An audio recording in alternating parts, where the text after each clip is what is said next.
Okay, so let's get started, and then if you have any connection issues, we're just going to be patient. So this is Bohuslav. Maybe you can start talking about the server-side rendering example. So it's being recorded this time. Can you hear us, Bohuslav? Hopefully I'm saying your name correct. Yes, I'm here. I'm now making a commerce website, and I need it to be indexed by Google. So server-side rendering is something that I really need. Okay, yeah. So we haven't gotten around to doing that. We talked about it at the last meeting that we are using server-side rendering in Scrimba. So we should probably just, I know it's a little bit complicated, Alexander, but we should just pull out a minimum viable example from that code base. Again, I've been just swamped with work this week as well. No surprises there. So I haven't really gotten around to it. But yeah, it's definitely possible. We can talk about that in relation to the release schedule as well, I guess. Yeah. So, but what do you think about like if we take the current Imba code, no, sorry, the Scrimba code base, and then we strip down everything that's Scrimba specific, and then just tear it down, like everything that's not bare essentials, and then make that open source. So extremely simple server-side rendering is just easy. So the thing is, it doesn't start to become tricky until you want to like wake up some of the components on the client side or all of them. But if you just want to do some static server-side rendering in Imba 2, that should be easy. You do need to remember to send the style sheets, etc. as well. So that can be a little tricky. Again, I'm sure it's kind of sad that I haven't gotten around to it, because I think it will take me at most a few hours to get a good example out there. But I just haven't found the time to do that right now. Just a question: how do you actually render something as a string in Imba? So it's not rendering as a string. So Imba has, if you look in the source code, it has a really simple like DOM mock DOM API in the server. Yes, so I have seen that. Yeah. So it essentially renders the DOM trees the it does in the browser, but when you call like toString on an element, then it just loops through and serializes all the attributes and the classes and stuff into what the HTML would look like on the client. Okay, and it's working without issue really. But do you also have something like a hydrate function in order to bind events and anything dynamic as well? Yeah, so that's the challenge. If you have like events and etc. in the DOM tree or in the render method, then those won't be serialized in a meaningful way to the client. But if you compile like the whole component to JavaScript and you include that on the client side, it will actually call like hydrate on that component, and then you will have to re-render it on the client. So we don't have a good way to partially re-render a single component, like reuse the divs and LIs and H1s inside, but yeah. Okay. But it definitely needs like that. That's the reason we should at least get an example out, because it is working, but I'm sure it's not easy to just figure out how to do it. But yeah, there are limitations. Definitely, there are limitations when you do the server-side rendering. Like, you need a way to include the same data that you need on the client and to bind the event listeners, and so there's no good best practices way to do all that sort of stuff. Like in Scrimba, we have a tiny data layer that is just separate from Imba, essentially, that does a lot of these things. But the basic rendering to a string, returning that to the client and including some JavaScript that will then awaken and re-render some elements on the client, like wakening them up. That is working out of the box. Sort of. Great. Yeah. Nice. So what are you thinking about the release schedule? Have you since last time thought anything about it, or have you just been busy? Yeah. So I have been extremely busy, but I've also been thinking about it, and I've also been discussing it with Frode in Scrimba and Per, and we've like this. Even though we have so much to do in Scrimba now, it is actually an important part of our long-term strategy to get this out. And yes, Frode actually joined now, I see. So it is a part of our bigger strategy to get a well-documented Imba 2 out there, get some buzz, and actually like utilize that for Scrimba as well, also to get a talent pool that we can find new brilliant Imba engineers from. So we are going to, I think when we're done with this part we're doing now, we're working on some subscription stuff and essentially just getting a good overview of our metrics and data. But after that, me and probably Frode will do a solid Imba sprint to try to get decent documentation done and actually push at least a beta out there, and definitely before Christmas, like 2.0 before Christmas. Frode, do you have any? I see you're muted. Do you have any? Yep. No, it's gonna be exciting. Like it's one of those things that needs to be done but gets postponed. So yeah, I think we can do a lot with the documentation first and foremost for my part. Yeah.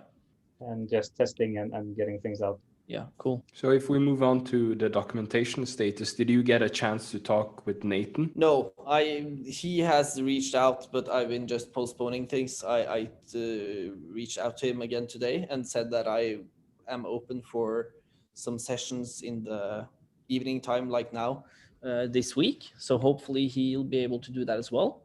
And we can go through. I actually think it will probably be good just for me to go through the current documentation with him and talk about it, because he asked some questions for me to clarify some things in the documentation, and maybe he will then improve the docs and write more stuff about it.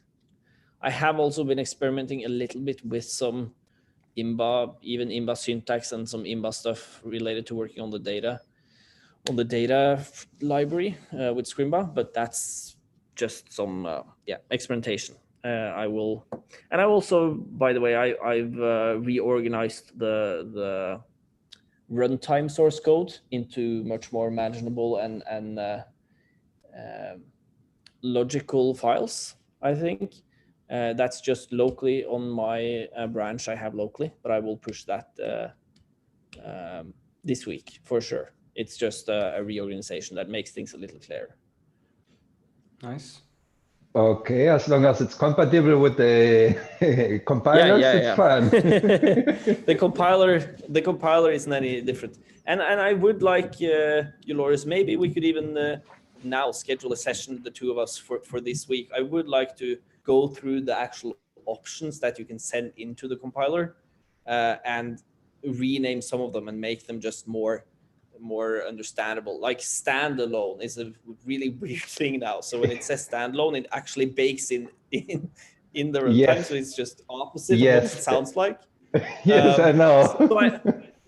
So I actually it might not be the best name, but in the current branch that I have locally, I actually added a new, like, skipped the standalone thing and added another option called runtime that could either be like ESM or global or something that indicates to you whether Imba has been just loaded globally or if you should require it on the top of your files and stuff.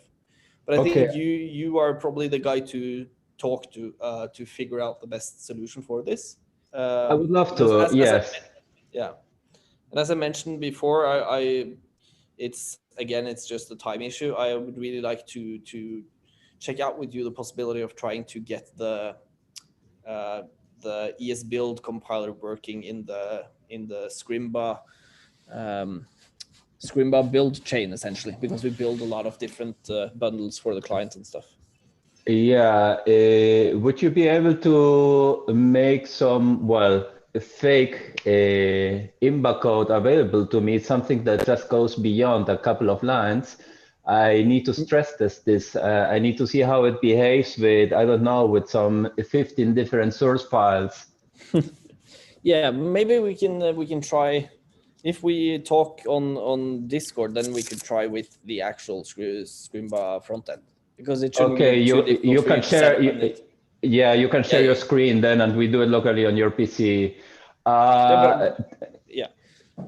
Time-wise for me, ideally would be as far towards the end of the week as possible, because right now I'm really saturated with real life work assignments. So it's a little bit crazy over here. Sure, and we can do it next week as well. So, but anytime is. I say anytime is fine for me when I think no time is essentially fine for me. But yeah, we'll figure something out. Let's earmark a Friday afternoon, Friday evening. That would be fine for me. I mean, let's say something Friday after 6 p.m. Check your agenda and let me know. Yeah, perfect. Great. I will. Yep. Good stuff. So is there anything else in the documentation status? I just wanted to mention that when we last talked, I did a little bit of work on one of the existing pages that had like a few gaps in it, and just to kind of try it out. And I made some updates, and then I asked a few questions to Sindra, and I just saw his response now. So no worries about. I know you're busy, so don't worry about it. But I'll incorporate that. What the answers you gave me, kind of finish that initial page that I did, and then I guess I'll make a pull request so that we can look at it as just like see if it's going in the right direction, and I'll talk to you about potentially scheduling other sessions to go over things. Yeah, that's great. Perfect. Nice. So you have everything working locally then, Nathan, and you can run the documentation and see changes? Yeah, let's see, I've got the imba.io repository, and I'm working on the manual.md markdown file, which I assume is the way to update it. And I haven't actually, I think I ran it at some point, but I've basically just been working on that markdown file directly, since it's pretty simple to see the result without running it. But I'm pretty sure I can get it running. Cool. Nice. So the next topic is maybe something you can elaborate on, Nathan, because you were involved in the discussion. Oh yeah. I can open up the issue page just so it's visible. Let's see. Yeah, someone had asked about running JQuery within Imba, and I guess I don't know the answer. I did try to do it, and it didn't work, but it may have been something silly I was doing. Although I suggested to him that he avoid using JQuery and use the library that he wanted to use directly, which I tried and it did work. And then he had the question of, is it generally recommended not to mutate the DOM outside of Imba? Because that's what this library does. And that's a question that maybe somebody else can answer. So you could definitely, so it's kind of fragile that way. You could definitely add new nodes, like you can do append child and add your own nodes that are not part of the Imba DOM, like the DOM tree that Imba knows about. That shouldn't be a problem. But when you start actually moving the DOM nodes that Imba memoizes, when you start moving those around, then that will kind of break the subsequent rendering from Imba. What about so it's styling definitely not other properties? Styling changes. So all of the styling in Imba compiles to like just CSS selectors and with some dynamic variables. So it shouldn't be any problem to add styles and stuff. But the CSS specificity is kind of special in the way Imba compiles it, because it compiles everything with higher specificity than it seems like in the selectors, to be able to separate like inline styles and some different levels of styles, like global styles and tag level styles. Right. So it does some funky things with selectors, but again, it's just CSS. So yeah, you can definitely add CSS. Yeah, because I'm not sure what that library does to the DOM exactly. Because I put some nodes into the DOM and then ran that library on it, and it worked. But I don't know if it like adds nodes or takes them out, but it turns it into sort of a brick layout or something. Yeah. But how about jQuery in general? Like, I mean, it's probably not the best idea, but do you have any sense of whether it would be usable or not? So you could use it for, even for that, like the way we apply classes in Imba 2 is kind of more optimized than Imba 1. So it's actually, there are some challenges with changing the classes or the class list directly from outside of the compiler as well. So I guess some of these, like what you would use jQuery for, you definitely shouldn't use it for again, reordering elements and essentially doing imperative logic on your DOM trees. Right. You could use it for just traversing the DOM, I guess, just for the nice way to traverse lists and collect data and do mapping and transformations like that. But yeah, I wouldn't use jQuery together with it. But yeah, sure, it's possible. Yeah. And I think the use case that he was talking about is that there's an existing jQuery plugin that he wants to use, which existed as without the jQuery part, which is how I implemented it. And then I think another question that stems from this is, can you kind of mount Imba nodes into different parts of your document? I'm not actually sure what like imba.mount, does that replace the whole body tag, or can you specify a selector or like a tag? Kind of like with React, you can set it into a specific element.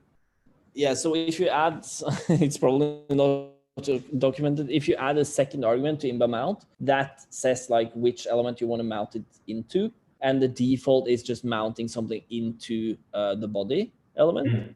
But again, so Imba mount, the method is only two lines. Maybe it's even one line, I think. So what it does is essentially just appending the child, just with raw JavaScript. You could just take an Imba element, do document.body or document whatever element, .append child, and then add the Imba element. The only thing Imba mount does in addition is to make sure that it's actually scheduled. But if you define your own mount method and schedule the element there, then you could just use it and mount it in whatever part of your document you want. So since it's using web components, it is just, it is raw. All the DOM elements in Imba are just that. They are raw DOM elements. Cool. So that's good to know. And I think you mentioned that there's a parameter or an option for imba.mount to specify the tag name, but I didn't quite hear what you said that was called. Yeah, no, if you have two parameters to imba.mount, the first parameter is the element you want to mount, and the second parameter is the optional second parameter is the element you want to mount the other element into. Okay, cool. So by default, it's document body. Yeah, I hope I'm not just coming up with stuff on the spot. But yeah, I think that's, it sounds good. It sounds good when you're saying it. So yeah, no, that'll make sense and sounds good. And yeah, I just wanted to help that person out. So obviously, I'm not trying to use jQuery within Imba, but that gives me some info to help that person. Perfect. Yeah. So it's actually, if you look at the Imba mount method in the source code, it is actually a little bit longer. That's another part that should probably be documented well, but that's because you could also pass in a function like imba.mount do and then a method. And if you pass in a method, then it opens up an Imba context to do some to cache or memoize the DOM elements in a specific way. But but yeah. So that covers that part. The next topic was the swag samples. So Per has ordered them. So I'm hoping they should arrive. So hopefully you'll get to see them, Sindre, and then you can tell us how they are. If they're good or... Cool. Yeah. You're saying... I saw I got some notification about them shipping, but I haven't heard anything more. Yeah, so just let us know when you eventually pick them up. If it's too big, I don't mean the t-shirt, I just mean the artwork on the t-shirts. Then we can just order new sample. But then you have to specify how big they're supposed to be. In I think the unit is inches. Yeah. Okay. Yeah. So or maybe you could also get access to the account. So if you want to adjust them to make them tiny. You can also do that. I just resized them just a little bit. So they might be still too big. Yeah. Cool. So the next topic, again, Nathan, can you elaborate on what this is? Yeah. So I was going to ask a similar question, and somebody posted this. I don't know if CSS in Imba describes it exactly, but oftentimes in the React world, people talk about CSS in JS, meaning Imba already sort of has that idea in a way, because in React, it means kind of bringing your CSS right into the JavaScript where you define your component. Imba already kind of does that. The difference, I think, is in those React systems, you can kind of treat the CSS as just an object and add variables to it and pass it around. And I found myself wanting to do something similar, where maybe I pass as a prop to a component some custom styles, or I want to define styles with variables interpolated within them, but not inline, like define it, within the component or something. And I think that's sort of what this person is referring to as well. Like now you can do that inline, as you said, like you can do interpolation inline in the inline styles. If we were to be able to, it shouldn't be a problem to be able to do that in the component as well, like in the CSS styles in just the component body. But it's a question about like, do you expect, what order do you expect? Because when you are interpolating things into the styles, you are actually interpolating some real expressions that get evaluated. Like when do you expect those expressions to be evaluated, and in what order? Do you expect them to be evaluated on every render in the order that you actually define them in the component? Or like there are just, it's definitely possible. We just need to decide a few implementation things like that. Yeah, that makes sense. And that leads me to another thought about that, which is you may want to have a function that generates CSS. And I guess you could potentially say that, the CSS that's put inline to it, not inline on a tag, but within a component, that is, you're right, that's sort of unclear when that would execute. But maybe if it was in a function, then it would be more clear or something. Yeah, that's true. Yeah, definitely, because then you could just accept. Yeah, if you essentially do as you do in the example, like you do style equals and then something that evaluates, then you don't expect that to re-evaluate at all times. You just expect it to be the CSS that it was when you called the function, obviously. Right. So it's actually kind of right now the if you define a CSS globally, like just CSS then some global styles, essentially Imba has the ability to return. I'm not sure if we support that now, but that's if not, that's just something I took out because it was just one more feature. You could essentially do like var my style equals CSS and then a chunk of CSS, and that should be able to return just a string that is the class name that represents all those styles. So then you could pass that class name around and apply it wherever you want. I think that would essentially do the same thing that you're talking about in React. Right. One missing thing, like one problem, as I see in the example, like the first comment in the issue, is that I would really want to be able to do interpolation with color names and all the fancy CSS features we have.